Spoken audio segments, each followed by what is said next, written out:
Hi, welcome. So I'm painting today, and I am inviting you to just come and sit with me for a little bit, vinyl with me.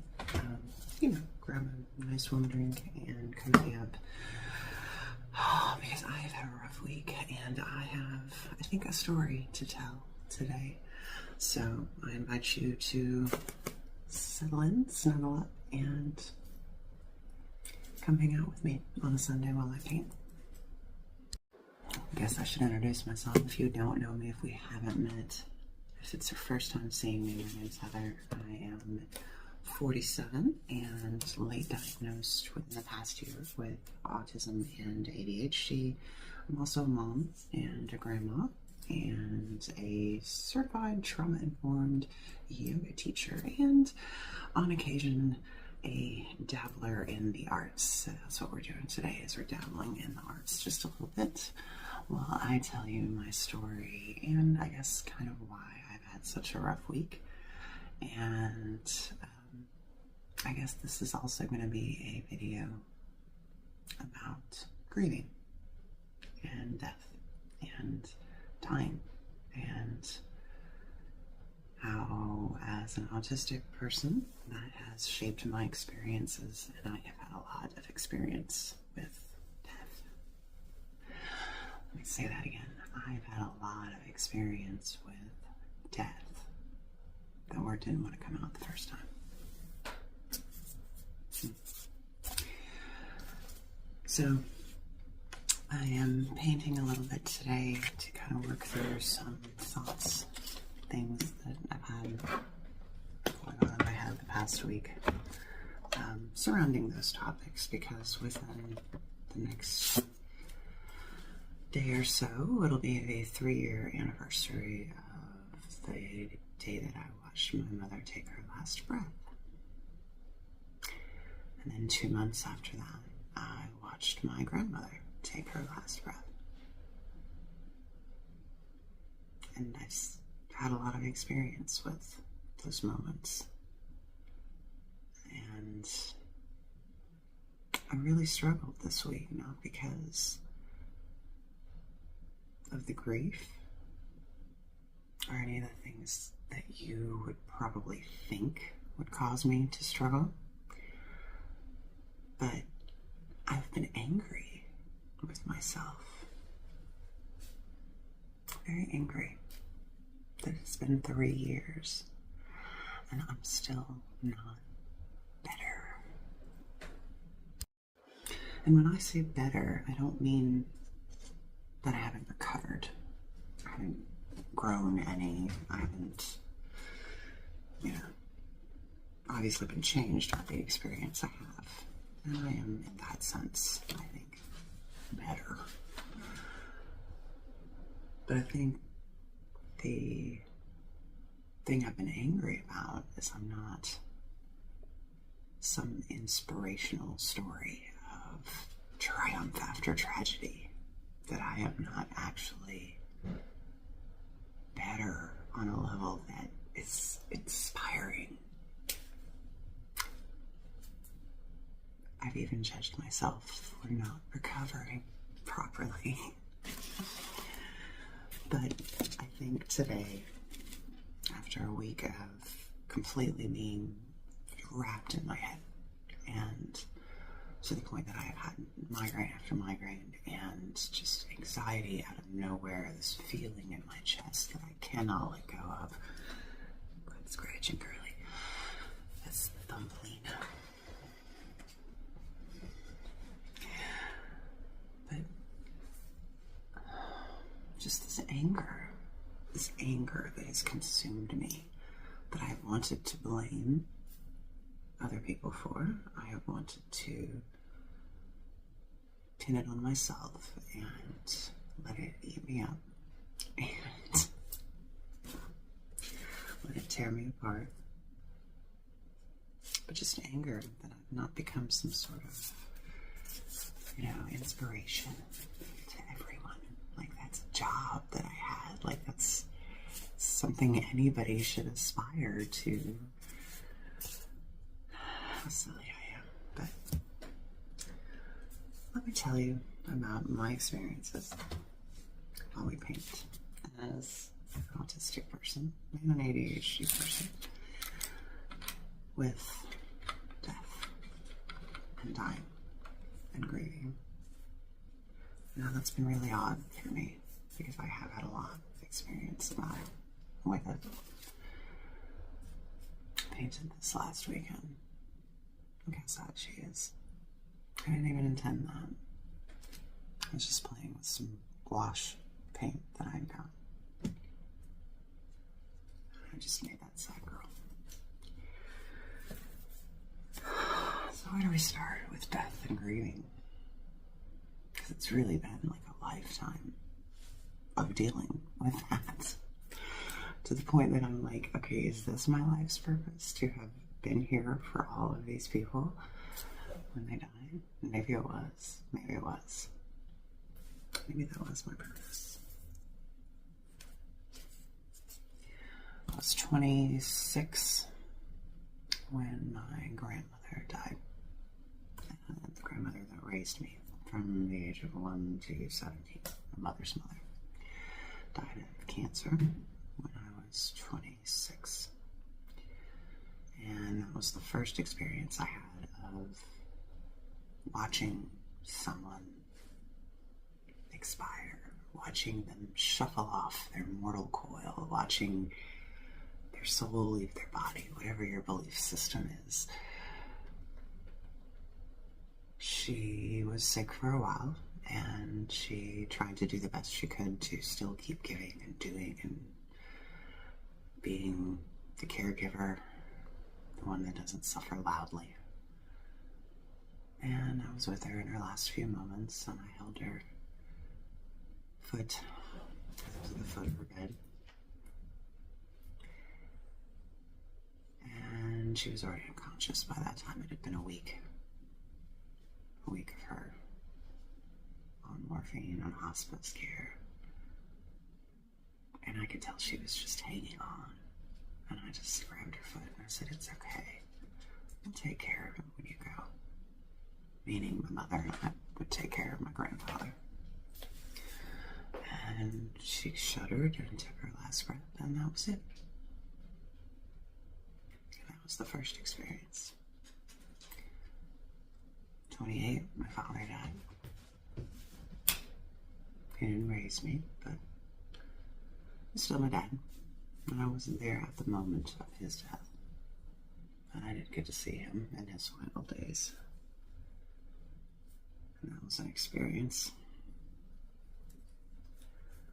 Next, I was in my 30s, 2008, when my grandfather, my mother's father, passed. He was in the hospital. I was there. My mother and I were both there, but I had to make the call to shut off his life support.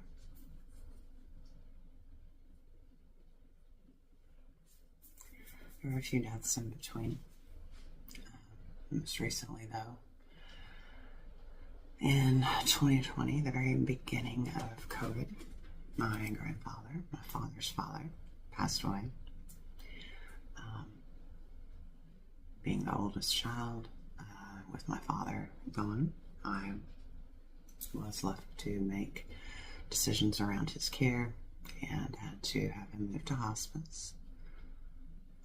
Spent a week with him in hospice and held his hand as he took his last breath.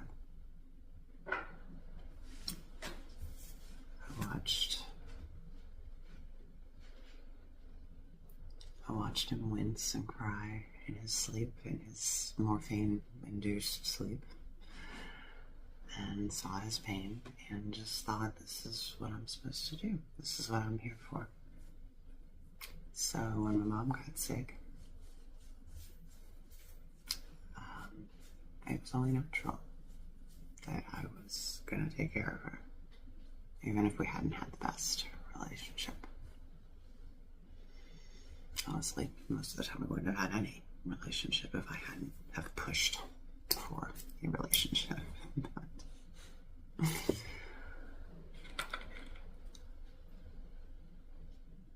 she got sick with cancer in the beginning of 2021 when we found out bladder cancer. And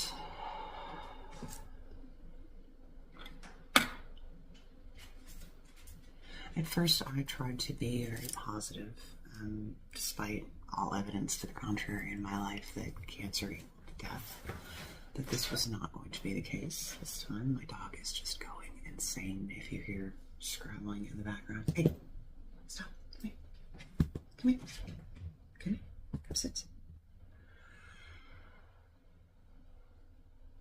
But in May of that year, she had a stroke, and I was here when it happened. I knew that's what it was because I'd always been a caretaker of older people, so I knew what to look out for as far as strokes go. And that night I had stayed the night only because she had a doctor's appointment the next morning. And she was feeling off, and I was going to take her to that appointment for her chemo and to meet with her oncologist. And that night she suffered a stroke, and it was pretty terrible, but I was able to call 911 and get them here to her, get her to the hospital. And she did lose some capabilities. Her speech was garbled till the end. After that, coordination, writing, things like that were difficult. But all in all, could have been much worse. She had a bilateral pulmonary embolism, DVT, which means blood clots, which is what causes strokes. So at that point, I decided that I needed to move in with her. Because she was by herself, and she had been by herself for many, many years, and didn't really want anybody to move in with her, but she needed help. So that's what we decided to do. She warned me at the onset that, I want you to know that I am a bitch. I said, yes, I'm well aware. We've met. She knew it would be difficult for me. And I don't think she wanted me to take it on. But I knew she needed the help. So I moved in. And then I stayed with her while she went through another few rounds of chemo and recovered from her stroke. Which she did recover. Things got better. And then they got worse. And keep in mind when I say I moved in with my mother that I had a household and a family and a full-time job and all of these things, and they all still continued on while I lived with my mother and cared for her. I did it all. And I was very proud of myself for that. Very proud. But now, in retrospect, no wonder I burned out. Who wouldn't have burned out? Just from that aspect. Just from death after death after death. Responsibility after responsibility. Who would not? Who would not? But then,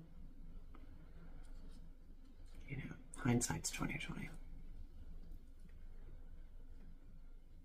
So the year went on, and things got worse, and I stayed here with her, in this house that I'm in right now. My grandmother also died in this house that I'm in right now. And staying with my mother was incredibly difficult because she, like my grandmother, was very critical. Just naturally, very critical people. And I'm sure it's because people had been very critical with them.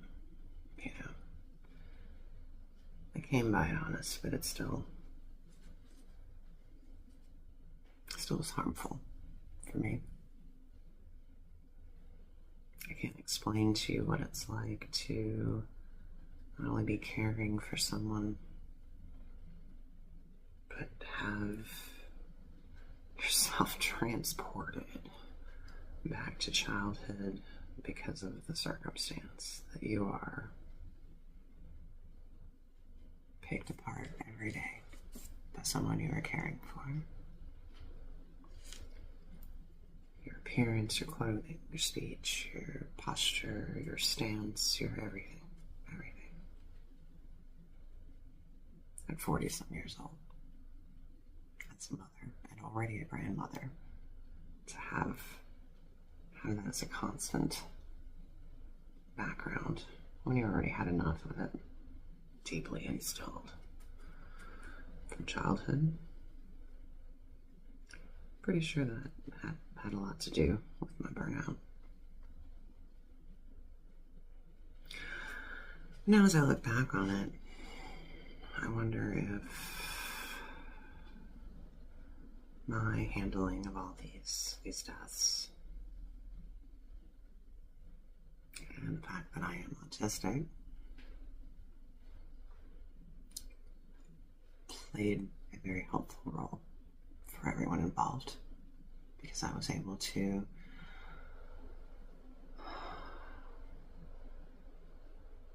process the logic that this was a process, this was a health thing, learn everything I could about it, know everything I could about the caretaking, the medications, the time for dosings, the stages even of death, understanding that and knowing when something is coming and knowing when, don't push food anymore and things like that. Like, I wonder if that didn't come as a huge benefit to the people that I cared for, because I was able to see it from a perspective of wanting them to have grace and autonomy and dignity in their choices and their death. Because I think a lot of people cannot let go of the emotional ties that they have sometimes to see beyond the need to keep someone for your benefit in your life, and the need to allow them to make choices towards their own demise. I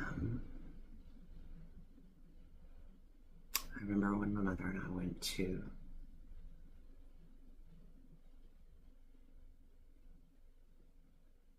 the largest medical facility in the state that I'm in, to meet with a cancer specialist of the type that dealt with her specific cancer.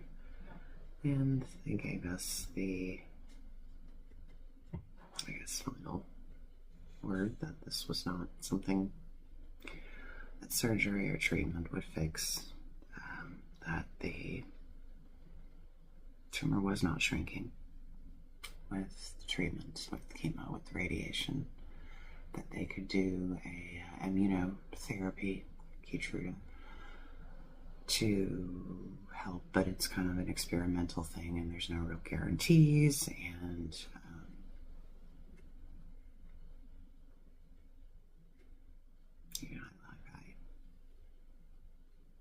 I looked at her in the room with the doctor, and I said, "Do we want to know?" And she said, "How long?" And I said, "Yeah, do we want to know?" And she said, "Yeah, I guess." So the doctor gave us the prognosis of about 6 months to a year, with the Keytruda possibly longer, but no guarantees. So with that information, we drove home, and I remember asking her, what do you want to do? This is it. This is your time. It's your choice. Whatever you want to do, I'm down for. You want to go to the beach? You want to take the pups? You want to go out? You want to see the world? What? What do you want? What would make this your choice in how you meet your end, your fate? She said, I lived very simply, and I would like to die very simply. I just want to die at home with my dogs. So, spent the next few months preparing and allowing that to happen. And it was very rough on her, obviously, but on me as well. Toward the end, she was in a lot of pain every day. I would put fentanyl patches on her 2 at a time every few days, on top of the oral medication that she took. Not much of it did any good. Not much of it helped in any way. And I remember hearing her moan in pain, and she would apologize. And I'm like, make the noises that you need to make. I understand that noises help. They help you release pain. They help you feel better. Make noises, because I don't give a shit. Do what you need to do to feel better. We both know where it's going. We both know how it's going to end. I'm just here to make things better while I can.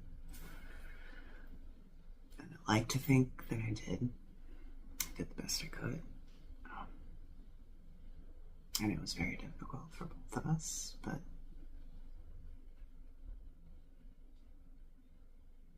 we didn't get to have some nice talks that we didn't get to have throughout my adult life. My family was very hush-hush. We don't talk about that. We don't do that. And again, my grandparents, her parents raised me, not her. So we would just have morning conversations over coffee sometimes. We'd just talk about things. And it was nice to have that opportunity. I know a lot of people don't get that opportunity, that closure. Death is a sudden thing. And I think, when you know that grief is coming, there's actually a pre-grief that you go through. It's its own kind of grief. Accepting that this is going to happen, and then it happens, and then you have to go through a whole other grieving process. And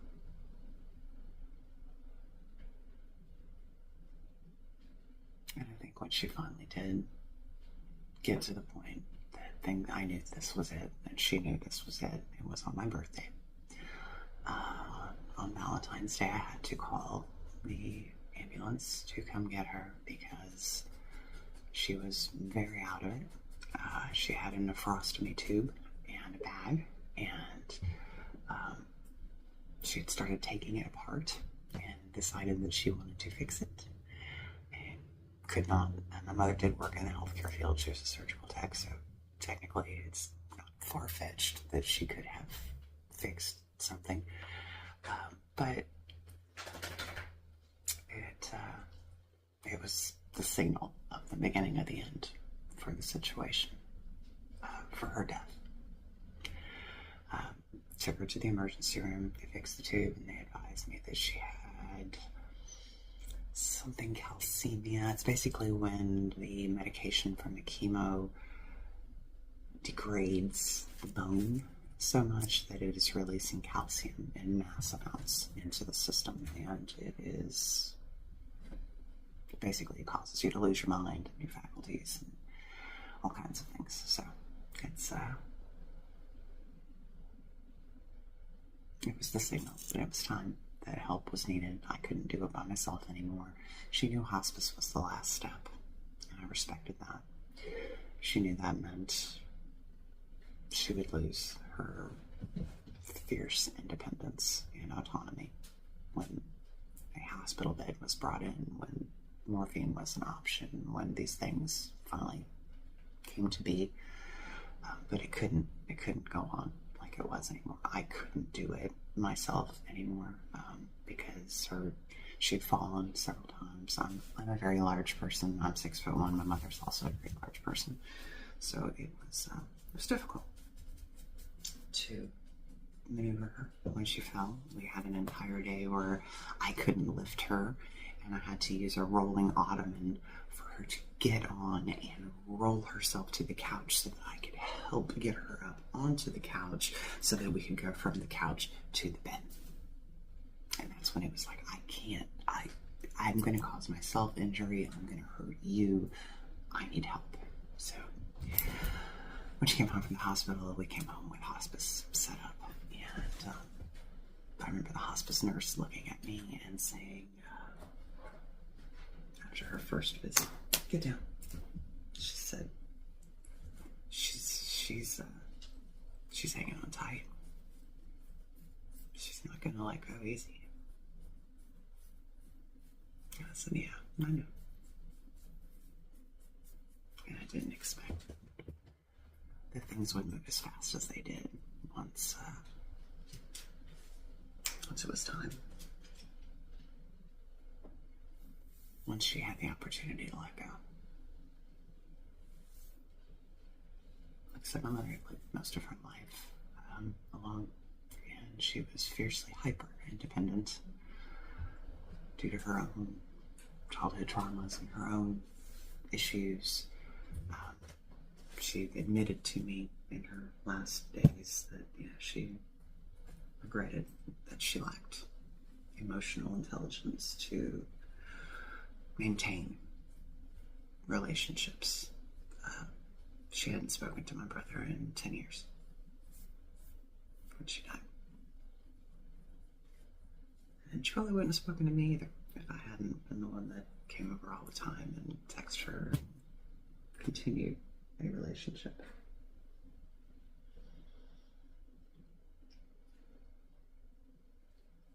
And toward the end, when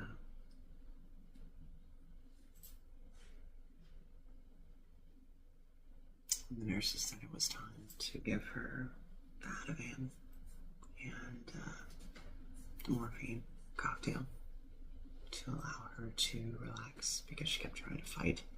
She would fight to get out of the bed when she couldn't stand. Things like that. She could not let go of that fierce independence, even when her body had let go. I got to see her become a child for a few days. That was nice. I had these little Moscow mule shot glasses that I would put her pills in, because she had been taking pills for pain, for rheumatoid arthritis, and many long-term illnesses for years, and she could just take them all at once. So I had given her this, and I rolled her to a wheelchair and rolled her to the kitchen table so that she could have that autonomy to sit up and sit and do what she wanted to do. And she just picked it up and pinky in the air, and we were having a tea party, and that's where it went, and it was fantastic. I don't know many people that get that opportunity to see their parent as a child, even if it's in a grown-up body. But I did.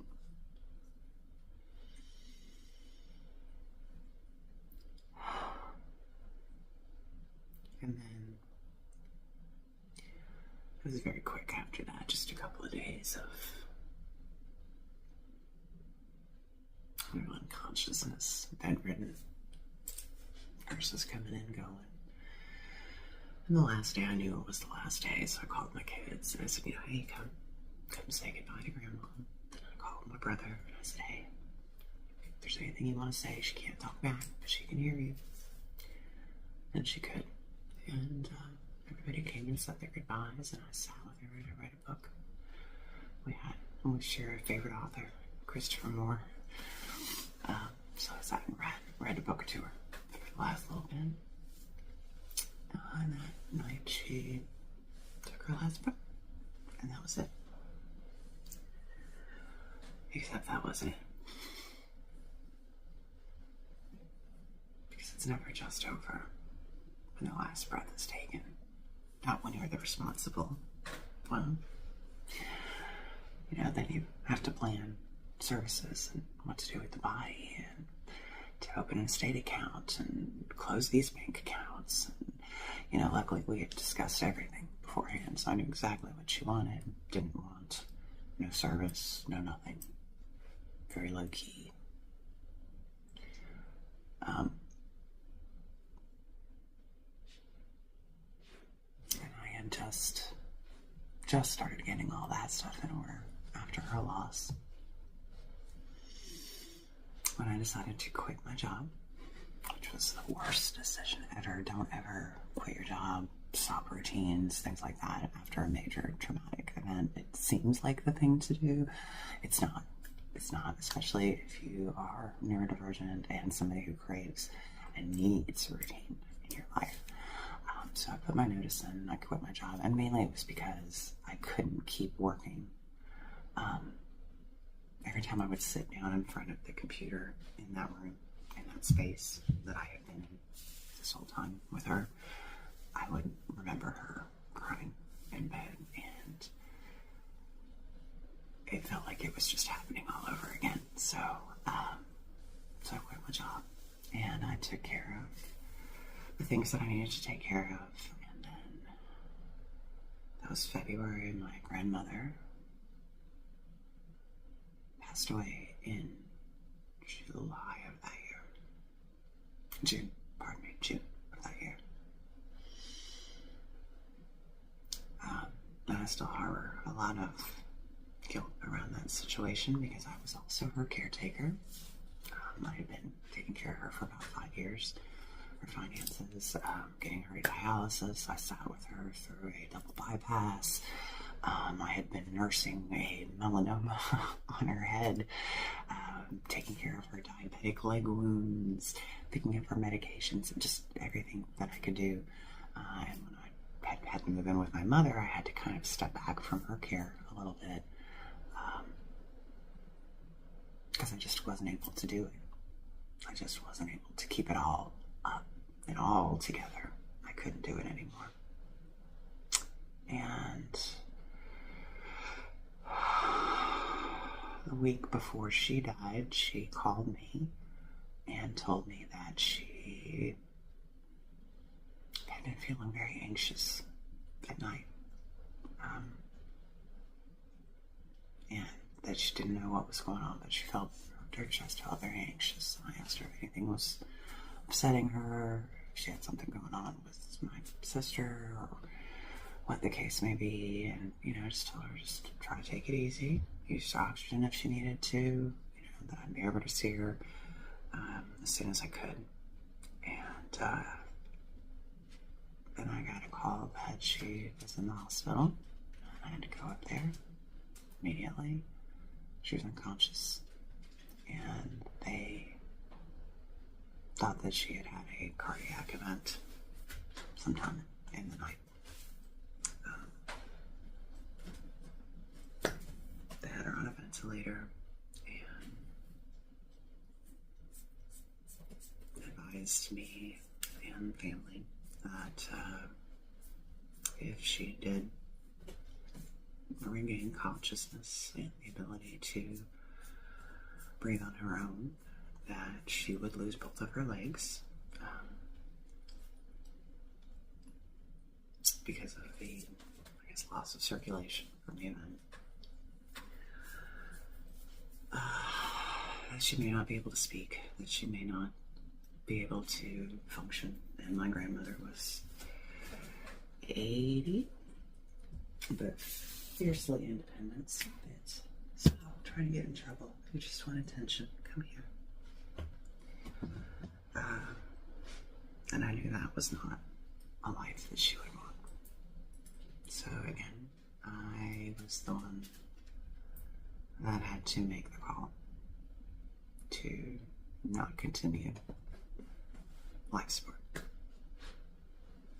by natural means, which again, she and I had already discussed. I had had very open and honest discussions with everyone who I cared for, everyone whose estate that I handled, about how they wanted things done. They were accounts, the things that were most important to them. Did they want services? How did they want to be handled if something catastrophic happened? And I think these are important conversations to have, just saying. But maybe my autism helped a little bit with me being able to set aside the emotionality of the thought of loss and the ability to be realistic about it. And I know to some it probably seemed very cold, that I was able to be methodical and logical about loss. That doesn't mean it didn't hurt. It doesn't mean I didn't cry. It doesn't mean I wasn't emotional about it. Just that I was able to set those things aside and prioritize the logistics, which I think in a way was probably cathartic for me, because that allowed me to have some control over the uncontrollable. And then my grandmother passed in that June, and I was so lost. And I can't say I've ever been in that space before, even with all the other losses, because that was the last one. That's it. I'm the oldest now. I'm the matriarch. I'm the oldest, most responsible person in the family.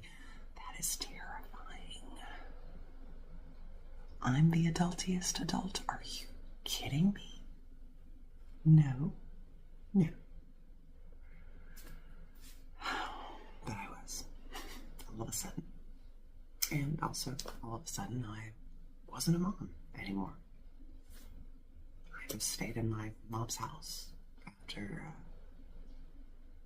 she passed. I never moved back home, and my kids had kind of moved out, and my youngest was the only one at home at that time, but they moved on, and so that was another major life event that I kind of didn't even notice happened. Like, these are all major life events, like major things that can trigger trauma, loss, grief, things like that, and they all happened kind of all at once in succession. In fact, let's put it like this. Grandpa passed away. COVID. Had to work from home. Entire life changed. Went through an identity crisis. Then my mother. Then my grandmother. Then I moved. Then I had empty nest. My kids are gone. I quit my job. And I went into just a tailspin. And then things got bad in my relationship.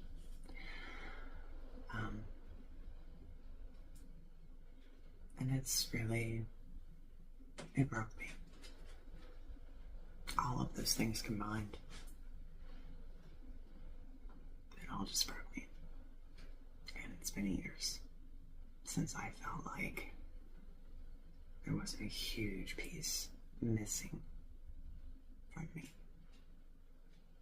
And I don't know if that is grief. Maybe. I don't know. I probably don't do grief right. Because I am autistic. But again, I think that probably worked to everyone's benefit over the years. It's been 3 years, though. 3 years of massive change, massive self-exploration, massive self-hatred. Perimenopause rolled up in there. It's been rough. It's been a rough 3 years. And how dare I beat myself up for not being some sort of inspirational phoenix rising from the dumpster fire story. How dare I? I don't deserve that. And I didn't tell you my stories of woe or my tales of death to earn any sympathy, really. It's just more of an explanation that this has been my life experience. And I do think, I have to think, that everything happens for some sort of purpose. some grand design, maybe. Maybe that was my grand design. Maybe that's what I was meant for. But then the question came, what comes next? If that's what you were meant for. If watching people die is what you were meant for, what happens next?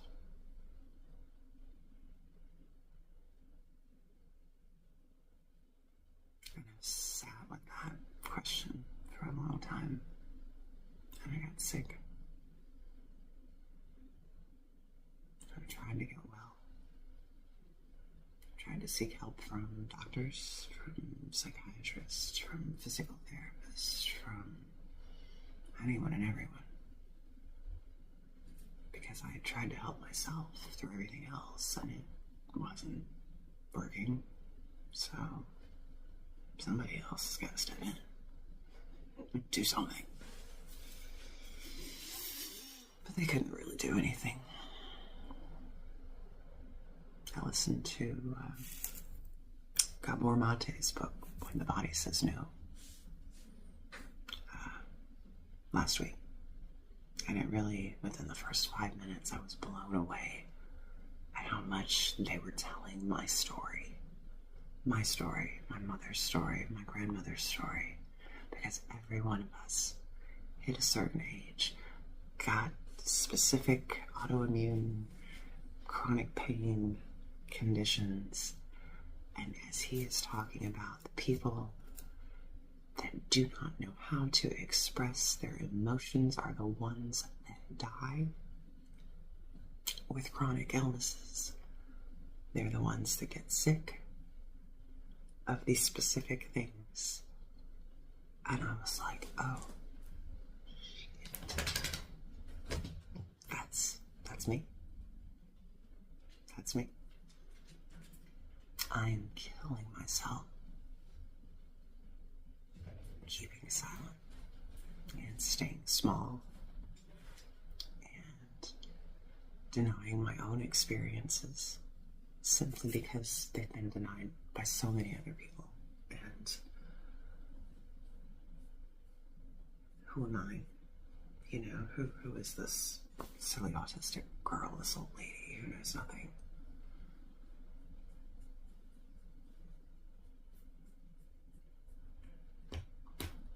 Because they couldn't speak up.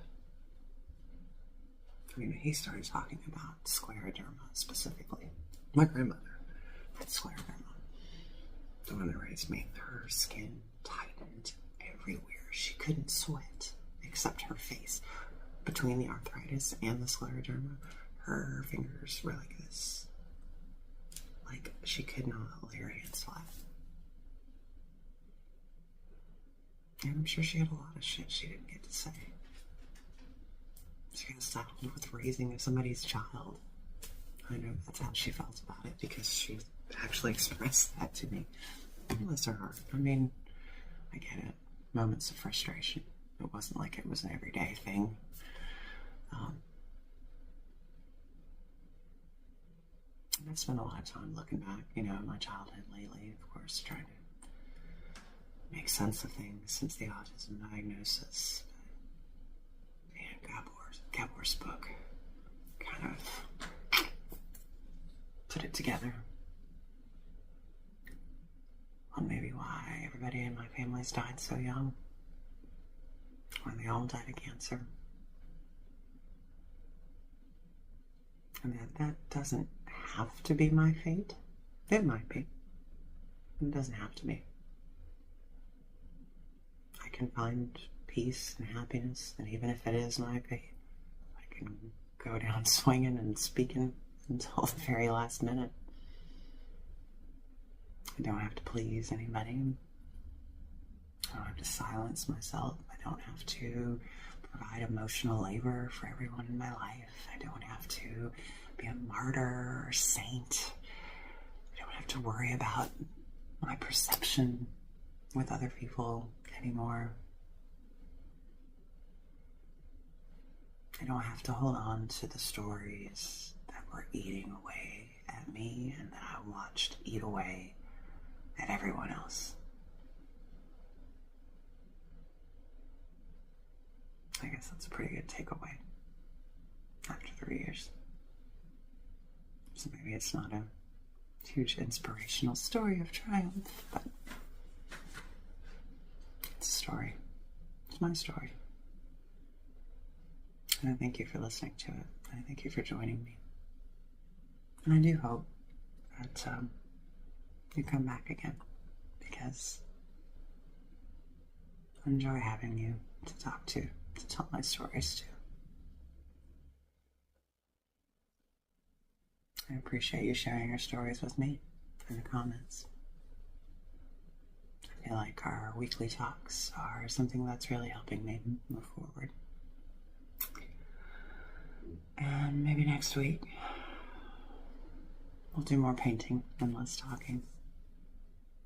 And I can show you how to do some neurographica, which is a very fun self-awareness art therapy exercise. So this has been my story of 3 years. 3 years of recovery, 3 years of not being an inspiration.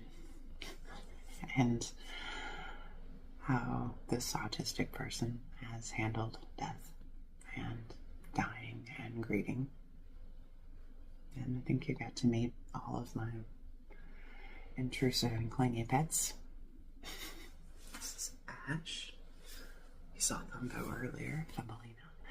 And my pup is Floki. I don't want to say his name too loud because he just laid down. Just now.